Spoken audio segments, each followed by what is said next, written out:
brought to you by Candid. Redness, irritation, sweat rash और fungal infection जैसे चार skin problems का एक एक्सपर्ट सॉल्यूशन। अब रहो अनस्टॉपेबल कैंडिड डस्टिंग पाउडर के साथ, डॉक्टर्स का सुझाया नंबर 1 ब्रांड। इजराइल पर हमास के आतंकी हमले के बाद शुरू हुआ युद्ध चौथे दिन भी जारी है। 3000 से अधिक लोगों की जान जा चुकी है। 100 से अधिक इजरायली नागरिक अभी भी हमास के कब्जे में हैं। एरिया के मामले में इजरायली डिफेंस फोर्स यानी कि IDF बढ़त में आ चुकी है। उन्होंने गाजा बॉर्डर को कंट्रोल में ले लिया है। फिलहाल 23 लाख की आबादी वाला गाजा पट्टी ब्लॉक्ड है। 1 लाख इजरायली सैनिक किसी भी वक्त गाजा में घुस सकते हैं। उसके बाद की तबाही की बस कल्पना ही की जा सकती है। तमाम आशंकाओं के बीच हमास ने बंधकों की हत्या की धमकी दी है। जानकार ये कह रहे हैं ये हमास की हताशा है। आज के शो में आप जानिए जंग में अब तक क्या हुआ, हमास की धमकी का क्या असर होगा, गाजा में फुल ब्लॉकेड का मतलब क्या है, कलेक्टिव पनिशमेंट पर बहस क्यों हो रही है, प्रधानमंत्री नेतन्याहू पर कौन सी रिपोर्ट छप गई और ये युद्ध कितने लंबे समय तक चल सकता है। नमस्कार, मेरा नाम दिव्यांशी सुमराव है। आप देखना शुरू कर चुके हैं लल्लन टॉप का अंतर्राष्ट्रीय प्रसंगों से जुड़ा रोजाना का कार्यक्रम दुनियादारी, जहां आज कहानी इजराइल हमास युद्ध की। सबसे पहले आप ये ग्राउंड रिपोर्ट देखिए। इंडिया टुडे टीवी के मैनेजिंग एडिटर गौरव सावंत इन दिनों इजराइल में हैं, युद्ध कवर कर रहे हैं। उन्होंने क्या देखा आप भी देखिए। मैं दक्षिणी इजराइल के एश्कलोन इलाके में हूं और ये बहुत ही ज्यादा आतंक प्रभावित इलाका यहाँ पर रहा है। पूरा दक्षिणी इजराइल, हमने स्त्रिदोत भी जाने का प्रयास किया लेकिन जकीम बॉर्डर पर हम लोगों को रोक दिया गया क्योंकि वहां पर उस समय कहा यह गया कि एंटी टेरर ऑपरेशन अभी भी चल रहा है। तो आप ये सोचिए कि शनिवार को सवेरे 6:30 बजे हमास के आतंकवादियों का जो हमला शुरू हुआ था, आज मंगल को भी आतंकवादियों को ढूंढकर मारा जा रहा है। और साइटिंग्स की बात, मतलब लोग अभी भी अलग अलग गांवों से, कस्बों से, किबुत्ज से पुलिस को जानकारी दे रहे हैं कि उन्होंने किसी बहुत ही सस्पिशियस आदमी को देखा है और पुलिस वहां पर फिर ऑपरेशंस को अंजाम दे रही है। इसके अलावा आज भी एश्केलोन में जहां मैं था वहां पर 2 बार रॉकेट के हमले हुए। हालांकि अब आयरन डोम सिस्टम एक्टिवेटेड था और उसने रॉकेट्स को रोक लिया। एक रॉकेट शायद किसी इलाके में गिरा लेकिन वो भी खुले इलाके में। तो इजराइल के दक्षिण में अभी भी खतरा बहुत बड़ा है और ये खतरा बरकरार है। अगर मैं आपको कुछ तस्वीरें दिखाने का प्रयास करूं तो आप देखेंगे कि यहाँ पर हर तरफ, एक सेकंड में आपको ये तस्वीरें दिखाने की कोशिश करता हूं कि यहाँ पर हर तरफ बहुत ज्यादा सड़कें बिल्कुल खाली हैं। केवल मिलिट्री की गाड़ियां या मिलिट्री, क्योंकि वही लोग इस समय इन सड़कों पर दक्षिणी इजराइल में आ रहे हैं। राजधानी तेल अवीव से हम लोगों को भी आने के लिए बहुत परेशानी का सामना करना पड़ता है क्योंकि ज्यादातर कोई गाड़ियां इस दिशा में आना ही नहीं चाहती हैं। अब हमले की क्षमता बहुत कम हो गई है क्योंकि जिस तरह के ऑपरेशंस इजराइल की सेना ने जिनको पिछले 4 दिनों में अंजाम दिया, उसमें हमास ज्यादातर जिन ठिकानों से हवाई जो रॉकेट दाग रहा था या मिसाइलें सर्फेस टू सर्फेस मिसाइल्स दाग रहा था, वो अब दागने की क्षमता में बिल्कुल नहीं उस संख्या में है। इक्का दुक्का मिसाइलें अभी भी आ रही हैं, रॉकेट्स अभी भी आ रहे हैं और इसी दक्षिणी इजराइल के इलाके में आ रहे हैं। हमास की तरफ से धमकियां अभी भी दी जा रही है कि जिस तरह गाजा पट्टी से लोगों को अपना घर छोड़ छोड़कर भागना पड़ रहा है दक्षिणी इजराइल में, एश्केलोन में या आसपास के इलाकों में, और हम लोग इस समय एश्केलोन में ही है। कहा यह जा रहा है कि यहाँ पर भी लोगों को अपना घर छोड़कर भागना पड़ेगा। इजराइल की तरफ से प्रशासन ने यहाँ लोगों को कहा है कि अगले 3 दिनों तक खासतौर पर दक्षिण इजराइल में वो अपने खाने पीने का सामान तैयार रखे, वो हर तरह से अपनी सुरक्षा के लिए सक्षम रहे। यहाँ स्कूल कॉलेज इस समय सब बंद है। जो 3 लाख से ज्यादा लोग हैं उनको मिलिट्री सर्विस के लिए रिजर्व्स को बुला लिया गया है। हमने आज कुछ जगह पर देखा, कहा जैसे इजराइल की सेना के टैंक और बख्तरबंद गाड़ियां और युद्ध का बाकी साजो सामान इकट्ठा किया जा रहा था। वॉलंटियर्स सेना के आ रहे थे, रिजर्विस्ट आ रहे थे, लोग मेडिकल कैंप्स लगा रहे हैं। तो हर दिशा से लगता तो यही है कि इजराइल की सेना अगले कुछ दिनों या हफ्तों में हमास के आतंक के खिलाफ एक बड़ा ऑपरेशन शुरू करने जा रही है। अब तक की अपडेट्स भी आपको बताते हैं। अब तक कितना नुकसान हो चुका है। इजराइल की बात करें तो लगभग 1000 लोगों की मौत, 3000 से अधिक घायल हैं। गाजा 800 से ज़्यादा लोगों की मौत हो चुकी है, 4000 से अधिक लोग घायल हैं। इसके अलावा इजराइल की सीमा में घुसे हमास के 1500 आतंकी भी मारे जा चुके हैं। इसराइल ने गाजा बॉर्डर के पास रहने वाले इलाकों को खाली करा लिया है। यहाँ रहने वाले लोगों को सुरक्षित जगहों पर ले जाया गया है। इसराइल ने गाजा में बिजली, भोजन और ईंधन की सप्लाई रोक दी है।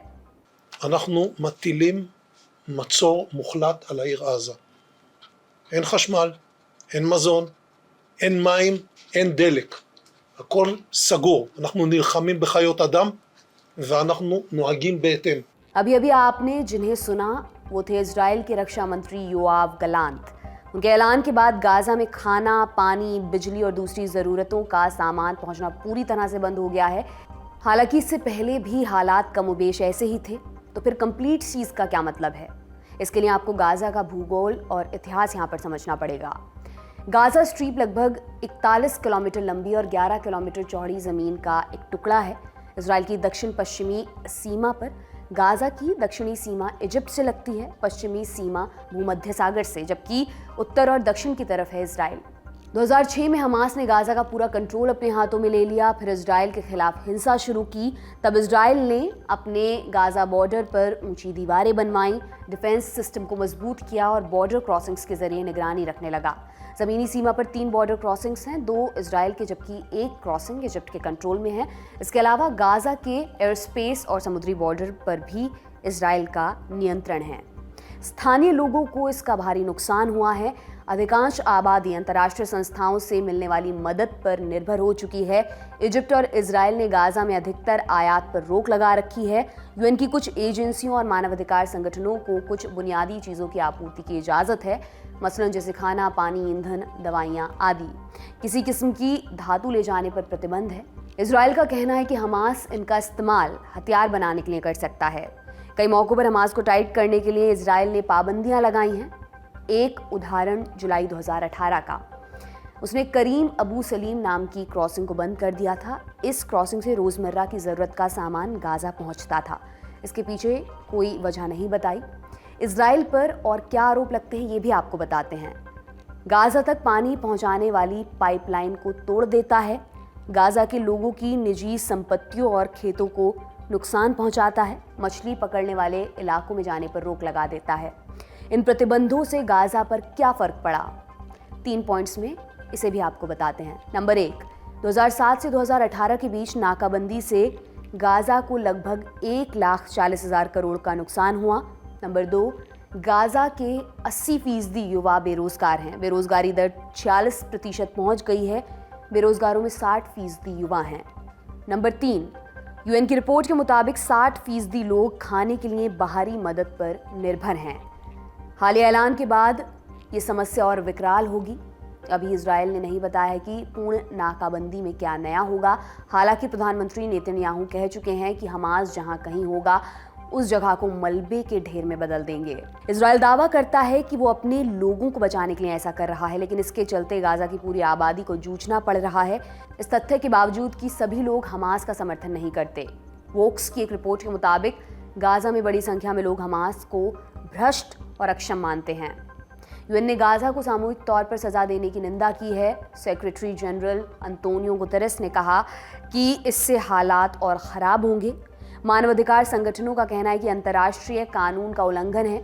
चौथे जेनेवा कन्वेंशन में जिक्र मिलता है कि सामूहिक दंड नहीं दिया जा सकता। इसमें किसी भी अपवाद को जगह नहीं दी गई है। इजराइल का समर्थन करने वाले धड़े का तर्क ये है कि हमास आम लोगों का इस्तेमाल ह्यूमन शील्ड की तरह करता है। उसके ठिकाने रिहायशी इलाकों में हैं और इजरायली सेना हमले से पहले वार्निंग भी देती है, पूरा एहतियात बरतती है। इसके अलावा कोई दूसरा विकल्प नहीं है। हमने बिट्स लॉ स्कूल में इंटरनेशनल स्टडीज़ के प्रोफेसर मुश्ताक हुसैन से बात की। कलेक्टिव पनिशमेंट पर बहस क्यों चल रही है और क्या हमास को गाजा से अलग करके देखा जा सकता है? सुनिए उन्होंने क्या कहा। एक्सपर्ट्स ने और पॉलिटिकल लीडर्स ने भी बोला है, यूनाइटेड नेशंस के सेक्रेटरी जनरल ने भी बोला है, कलेक्टिव पनिशमेंट एक बहुत ही कंट्रोवर्शियल टॉपिक है। इस पूरे डिबेट में 2 बहुत ही महत्वपूर्ण पहलू हैं। आप कौन से पहलू से सहमत होते हैं और आप कौन से बहस के कौन से साइड से एग्री करते हैं, मानते हैं आप, वो आपके अपने पॉलिटिक्स के ऊपर भी डिपेंड करता है कि आपकी अपनी सोच क्या है, आप किस तरह से पॉलिटिक्स में मोरालिटी के रोल को देखते हैं। पहला पक्ष ये है कि अगर एक अगर एक लड़ाई में एक पक्ष ऐसा है जिसके पास बहुत ज्यादा ताकत है और उस ताकत की वजह से उस पक्ष के ऊपर, जो ज्यादा ताकतवर पक्ष है, उसके ऊपर जिम्मेदारी भी बढ़ जाती है कि वो अपनी ताकत का एक मोरल वे में इस्तेमाल करे। उसका कहने का मतलब ये हुआ कि अगर अ, अगर गाजा के लोगों के बीच में ही हमास के फाइटर भी, लड़ाकू भी मिले हुए हैं, उसका मतलब ये नहीं होना चाहिए कि इजराइल अपनी तरफ से एक्स्ट्रा एफर्ट्स ना करें कि वो सिविलियंस को और फाइटर्स को अलग अलग पहचान कर सके उनकी। ये देखिए, ये एक तरफ हम ये भी कहते हैं कि जब जब इजराइल बहुत ही सक्सेसफुली कोई ना कोई सीक्रेट ऑपरेशन कंडक्ट कर लेता है तो वाहवाही मिलती है मोसाद को, जो उनका मिलिट्री इंटेलिजेंस है अमान उसको, या फिर जो उनकी इंटरनल एजेंसी है, secret internal intelligence agency called Shin Bet. अगर इसराइल के पास, हम ये मानते हैं कि दुनिया के सबसे ताकतवर, सबसे ज्यादा केपेबल खुफिया एजेंसीज हैं, तो इन्हीं खुफिया एजेंसीज की कैपेबिलिटीज को यूज करके ये जिम्मेदारी बनती है इसराइल की कि वो हमास के लड़ाकुओं को गाजा में रहने वाले सिविलियंस से अलहदा करके देखें और एक कलेक्टिव पनिशमेंट ना दें। ये पहला पक्ष है। दूसरा पक्ष ये है कि जिम्मेदारी हमास की है, क्योंकि हमास ने कई बार दो इंपॉर्टेंट कारणों की वजह से ये स्ट्रेटेजी अपनाई है कि वो खुद घुल मिल कर रहते हैं गाजा के सिविलियंस के बीच में। पहला ये कि वो गाजा के लोगों को, सिविलियंस को एज, कई बार वो ह्यूमन शील्ड भी यूज करते हैं इस एक्सपेक्टेशन में कि अगर हम सिविलियंस के साथ घुल मिल कर रहेंगे तो इसराइल शायद अटैक ना करें, क्योंकि इसराइल फिर ये क्रिटिसिज्म नहीं लेना चाहेगा अपने ऊपर कि आपने हमास के लोगों के साथ साथ सिविलियंस को मार दिया। दूसरी बात, गाजा में सिविलियंस के पास ऑप्शन नहीं है भाग जाने का। तो एक तरह से देखा जाए तो इजरायली आर्मी, इजरायली लीडर्स का अगर एक अल्टीमेटम या वार्निंग आ रहा है सिविलियंस के लिए, तो उसका कुछ खास फर्क पड़ेगा नहीं, क्योंकि सिविलियंस नहीं निकल सकते गाजा से बाहर। और अगर वो निकलना चाहेंगे भी तो शायद हमास उन्हें निकलने नहीं दे। इन सारे पहलुओं की वजह से बात ये आती है कि हमास को सपोर्ट नहीं किया जा सकता इस बात पर कि उन्होंने इजरायली सिविलियंस को किडनैप किया है, उन्होंने अपने मिलिट्री इंस्टॉलेशंस और इंफ्रास्ट्रक्चर सिविलियन घरों के बीच में बनाया है। इसको सपोर्ट नहीं किया जा सकता।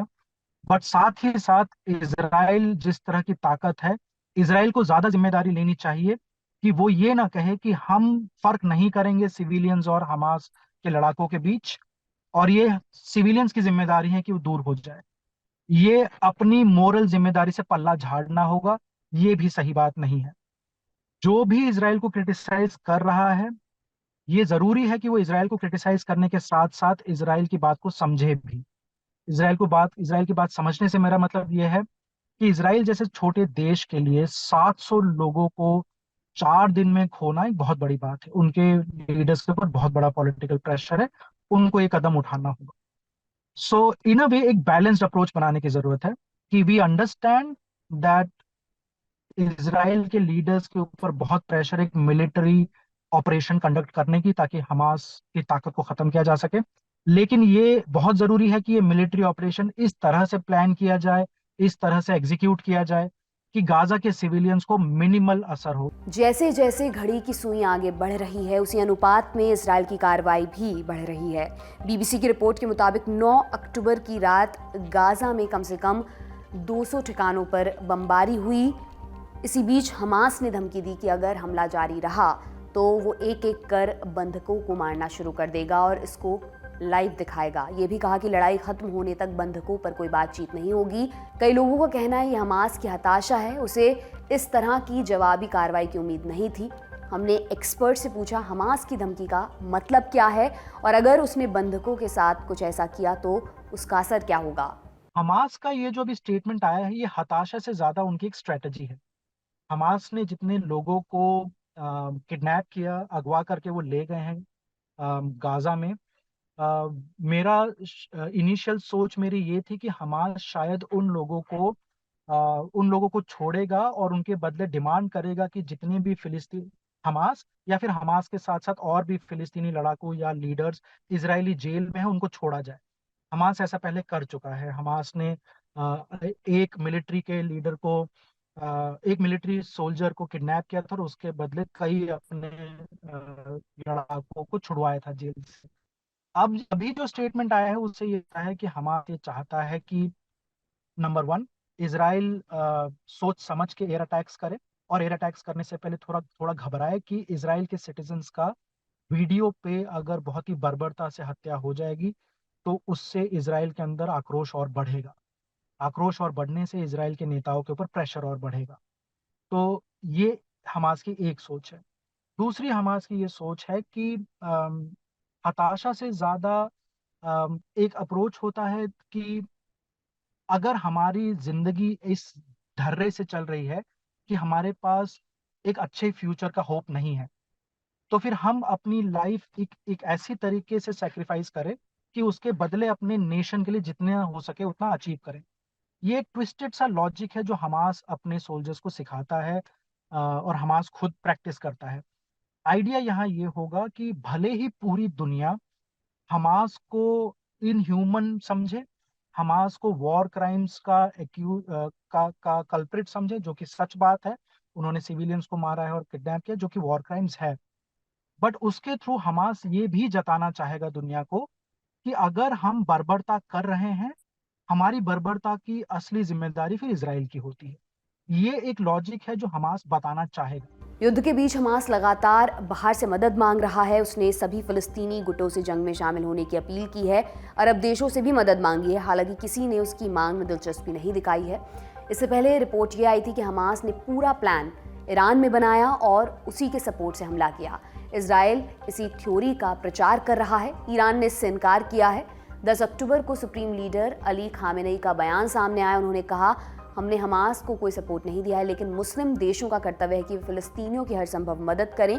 ईरान किस तरह हमास की मदद कर सकता है? अगर लड़ाई आगे बढ़ी तो उसका क्या रोल होगा? ये भी हमने एक्सपर्ट से पूछा। सुनिए उन्हें। देखिए, ईरान का ये बयान कि हम हमास को हथियार नहीं देते, ये सच नहीं है। हमास के पास रॉकेट बनाने की जो टेक्नोलॉजी आई है वो ईरान से आई है। हमास के लड़ाकुओं को जिस तरह के हथियार मिलते हैं, कई बार ट्रेनिंग भी मिलती है, वो या तो हम ईरान, या ईरान डायरेक्टली नहीं भी तो ईरान के जो प्रॉक्सीज हैं जैसे हिजबुल्ला या सीरिया के सीक्रेट एजेंसीज, वहां से मिलती है। जब इमाम खामेनाई ये कहते हैं कि अ, हम मदद करना चाहते हैं फिलिस्तीनियों की, तो वो एक ओपन एंडेड स्टेटमेंट दे रहे हैं। वो ये कहना चाह रहे हैं कि अगर फिलिस्तीनी लोग चाहेंगे तो हम उनको पॉलिटिकल सपोर्ट भी दे सकते हैं। या वो फिलिस्तीनी लोग जरूर कह रहे हैं, बट फिलिस्तीनी लोग से उनका मतलब हमास से है। फिलिस्तीन में जो दो सबसे बड़ी पार्टीज है, एक हमास एक फतह, फतह के रिलेशंस इतने अच्छे नहीं हैं ईरान के साथ। तो जब ईरान के लीडर्स फिलिस्तीनियों की बात करते हैं तो वो स्पेसिफिकली हमास की बात करते हैं। ये एक ओपन एंडेड स्टेटमेंट है, सिर्फ ये दिखाने के लिए कि हम फिलिस्तीनियों के साथ खड़े हैं। सच्चाई ये है कि ईरान ये चाहता है कि जब भी फिलिस्तीनी मुद्दे का कोई लॉन्ग टर्म परमानेंट सोल्यूशन निकले, तो उस सोल्यूशन को सक्सेसफुल करने के लिए दुनिया की बाकी ताकतें ये रियलाइज करें कि ईरान का साथ होना जरूरी है। इसी बीच एक और बड़ी खबर सामने आ रही है। हमास ने वेस्ट बैंक के लोगों को इजरायली सैनिकों पर हमला करने के लिए कहा है। अभी तक वेस्ट बैंक लड़ाई से दूर था। कहा जा रहा है कि इजराइल इसकी कड़ी प्रतिक्रिया दे सकता है। इशारा गाजा में जमीन के रास्ते हमले की तरफ है। इजराइल ने 1 लाख सैनिकों को गाजा बॉर्डर पर तैनात कर रखा है। 2 लाख रिजर्व फोर्स को ड्यूटी ज्वाइन करने के लिए कहा है। उसका कहना है कि अब हम घर के अंदर घुसकर हमास को ख़त्म करेंगे, लेकिन गाजा का इलाका सघन आबादी वाला है। बुनियादी चीज़ों की वहाँ कमी है। इसके बरक्स हमास का पुराना अनुभव है। ज़मीन के रास्ते किया गया हमला लंबा खिंच सकता है। क्या इजराइल इसका जोखिम लेगा और वो आम नागरिकों और हमास को कैसे डिफरेंशिएट करेगा? देखिए, हमास एक प्योरली मिलिट्री, मिलिटेंट या टेररिस्ट ऑर्गेनाइजेशन नहीं है। हमास का एक चैरिटी विंग है जिसको दावा कहते हैं। हमास का एक मिलिट्री विंग है जिसको इज्जत-दीन अल-कस्साम ब्रिगेड कहते हैं। हमास के फुल टाइम फाइटर्स हैं इज्जत-दीन अल-कस्साम ब्रिगेड में जो काम करते हैं, लेकिन हमास के बहुत सारे वर्कर्स ऐसे हैं जिनको गाजा में या फिर बाकी वेस्ट बैंक में या फिर बाकी अरब देशों में भी फाइटर से ज्यादा सोशल वर्कर की तरह देखा जाता है। सो ये बहुत कॉम्प्लिकेटेड हो जाता है कि फिर आप कैसे डिस्टिंग्विश करेंगे कि कौन फाइटर है, कौन हमास का सोशल वर्कर है और कौन एक्चुअली सिविलियन है। 100% ये अचीव करना नामुमकिन है, ये नहीं हो सकता। तो अब उससे कॉम्प्लिकेशन इसराइल के लिए बढ़ जाती है। इसराइल के लिए दिक्कत बढ़ जाती है कि अब वो कैसे अपना ऑपरेशन कंटिन्यू करेंगे। इजरायली मिलिट्री के लिए बहुत मुश्किल होगा कि वो अपने कैजुअलिटी नंबर्स को मिनिमम पे रख पाए, ये बहुत मुश्किल हो जाएगा। उसके साथ साथ अगर हमास को पूरा खत्म करना है तो सिर्फ कुछ दिनों या कुछ हफ्तों के ग्राउंड इन्वेजन से वो सफलता नहीं मिलेगी। इसराइल को गाजा पट्टी पे मिलिट्री ऑक्यूपेशन करना पड़ेगा। जितना लंबा मिलिट्री ऑक्यूपेशन चलेगा उतना ही फिलिस्तीनियों के अंदर इसराइल के खिलाफ गुस्सा और बढ़ेगा। उस गुस्से को, या हमास के बच्चे जो भी लीडर्स बच जाएंगे इस अटैक में, जो भी वर्कर बच जाएंगे, वो उस गुस्से को एक्सप्लॉइट करके हमास को दोबारा बड़ा ऑर्गेनाइजेशन बना सकते हैं। अगर वो हमास पूरा खत्म कर भी लेते हैं मान लीजिए किसी तरह, तो हमास की जगह कोई और ऑर्गेनाइजेशन ले लेगी। हम पहले ही देख चुके हैं कैसे हमास के ऊपर इस्लामिक जिहाद का प्रेशर होता है कि हमास कुछ कर नहीं रहा है। हमास से ज्यादा कट्टर एक ग्रुप निकला था जिनको सलाफी कहते थे। ये एक तरह से ऐसा समझ लीजिए कि हमास खुद कुछ ऐसे फाइटर्स को हमास ने अरेस्ट किया है, जेल में डाला है पिछले 5-6 सालों में, जिनको हमास कहता है कि ये बहुत ज्यादा कट्टर है। अब अगर इसराइल हमास को कट्टर और बर्बर मानता है और हमास किसी और ग्रुप को बर्बर कह रहा है, तो हम सब समझ सकते हैं कि वो ग्रुप कितने ज्यादा वायलेंट होंगे। मेरे तो एक तरह से मैं दो बातें कहना चाह रहा हूँ कि जो मिलिट्री ऑपरेशन करेंगे इसराइल, वो बहुत लंबा मिलिट्री ऑपरेशन होगा और उसमें ऑक्यूपेशन करना पड़ेगा। इजरायली आर्मी को बहुत लंबे टाइम तक गाजा में रहना पड़ेगा और उसके बावजूद 100% सक्सेस मिलने के चांसेस नहीं है। हमास को पूरा खत्म करना बहुत मुश्किल है, नेक्स्ट टू नामुमकिन है। और जो भी बचेंगे वो इस फिलिस्तीनी जो गाजा में रहते हैं उनके गुस्से को, जो मिलिट्री ऑक्यूपेशन के खिलाफ गुस्सा होगा, उसको यूज करके दोबारा से अपना ऑर्गेनाइजेशन बनाएंगे। या तो हमास ही दोबारा बनेगा या कोई और ग्रुप दोबारा बन सकता है। कहने का मतलब ये हुआ कि आज की डेट में पॉलिटिकल प्रेशर की वजह से मिलिट्री ऑपरेशन बहुत जरूरी है, मैं समझ सकता हूँ। लेकिन इसराइल के लीडर्स को, ग्लोबल लीडर्स को ये समझना पड़ेगा कि ये एक साइकिल है जो चलता आ रहा है। 2008 में पहला मेजर वॉर हुआ था इसराइल और गाजा के बीच, 1200 से ज्यादा फिलिस्तीनी तब मरे थे। 2014 में वॉर हुआ, 2016, 2019 में होता ही रहा है। ये एक साइकिल है जो चलता रहेगा। इस साइकिल में सिर्फ फिलिस्तीनी नहीं मरते, इस साइकिल में ये होता है कि इजरायलीज भी सेफ नहीं है। अगर लॉन्ग टर्म सेफ्टी चाहिए तो मिलिट्री ऑक्यूपेशन के जितनी जल्दी हो सके उतनी बाद एक पीस प्रोसेस स्टार्ट करना पड़ेगा इसराइल को। लॉन्ग टर्म से पीस एक पीस प्रोसेस से आएगा। लॉन्ग टर्म सेफ्टी और सिक्योरिटी इसराइल के अपने सिटीजन्स की पीस प्रोसेस से आएगी, मिलिट्री ऑक्यूपेशन और मिलिट्री ऑपरेशन से नहीं आएगी। अब बढ़ते हैं अगले चैप्टर की तरफ। हमास के हमले के बाद सरकार और खुफिया एजेंसियों की नाकामी का सवाल थमने का नाम नहीं ले रहा। इजरायली मीडिया कह रही है कि नेतन्याहू को इसी समय इस्तीफा देना चाहिए, युद्ध खत्म होने का इंतजार नहीं करना चाहिए। आने वाले दिनों में ये मांग और तेज होगी। 9 अक्टूबर को इजिप्ट की खुफिया एजेंसी के एक अधिकारी ने दावा किया कि इजराइल को 10 दिन पहले ही चेता दिया गया था, लेकिन इजराइल ने इसे हल्के में लिया। अधिकारी ने ये दावा नाम ना छापने की शर्त पर किया है। रिपोर्ट आने के बाद नेतन्याहू की लानत मलानत शुरू हुई, फिर उनकी तरफ से सफाई आई, बोले हमें ऐसी कोई जानकारी नहीं मिली थी, दावा फर्जी है। हमने एक्सपर्ट से पूछा युद्ध के बाद नेतन्याहू का भविष्य क्या होगा। देखिए, इजराइल की घरेलू पॉलिटिक्स के लिए माना जाता है कि चाहे जितने भी मतभेद हों इजराइल के वोटर्स के बीच या पॉलिटिकल पार्टीज के बीच, एक मुद्दा जो पूरे इजराइल को एकजुट कर देता है वो है टेरर अटैक्स। जब अटैक्स होते हैं तो इजरायलीज अपने बीच के मतभेदों को भूल कर एकजुट होते हैं, जैसा हमने इस केस में भी देखा कि पिछले 37-38 हफ्तों से जो पीस प्रोटेस्ट हर हफ्ते हो रहे, हर वीकेंड हो रहे हैं, इस बार वो कैंसिल कर दिए गए। जितने मिलिट्री रिजर्विस्ट थे जिन्होंने अभी हाल फिलहाल तक कहा था कि वो नहीं लौटेंगे ड्यूटी पे, उनमें से बहुत बड़ी तादाद में, बहुत बड़ी मेजोरिटी में रिजर्विस्ट वापस ड्यूटी पे आ गए हैं। पिछले 3 दिन में 2 लाख से ज्यादा लोगों ने, अगर मैं गलत नहीं हूं तो इस फिगर पे 2 लाख से ज्यादा रिजर्विस्ट वापस उन्होंने सहमति दी है कि वो अपनी यूनिट्स ज्वाइन करेंगे। इसका एक नतीजा ये, इसका एक असर ये भी होता है कि कोई भी सरकार अगर फेलियर समझी जाती है इजरायली सिटीजन्स को सिक्योरिटी देने में, तो उस सरकार का टिके रहना बहुत मुश्किल हो जाता है। और नेतन्याहू सरकार के लिए भी अब ये एक चैलेंज होगा। ये भी एक रीजन है जिसकी वजह से हम समझ सकते हैं कि जिस तरह का रिएक्शन आया है कि गाजा पट्टी में बिजली, खाना, सब कुछ बंद करना, ये इसी प्रेशर में आया है, क्योंकि नेतन्याहू सरकार को पता है कि उनकी देखरेख में इजराइल के हिस्ट्री का सबसे बड़ा अटैक हुआ है इन टर्म्स ऑफ एक दिन में कितने लोग मरे हैं, और इसीलिए उनको एक बहुत स्ट्रांग जवाब देना होगा। साथ साथ देखिए, इजिप्ट की तरफ से जो स्टेटमेंट आया है वो सही है कि नहीं ये मैं नहीं जानता। नेतन्याहू जो कह रहे हैं वो सही है कि नहीं मैं नहीं जानता, सच बात। लेकिन ये मैं जरूर जानता हूं कि इजराइल की सरकार के ऊपर बहुत प्रेशर होगा। इस सरकार का टिके रहना बहुत मुश्किल होगा।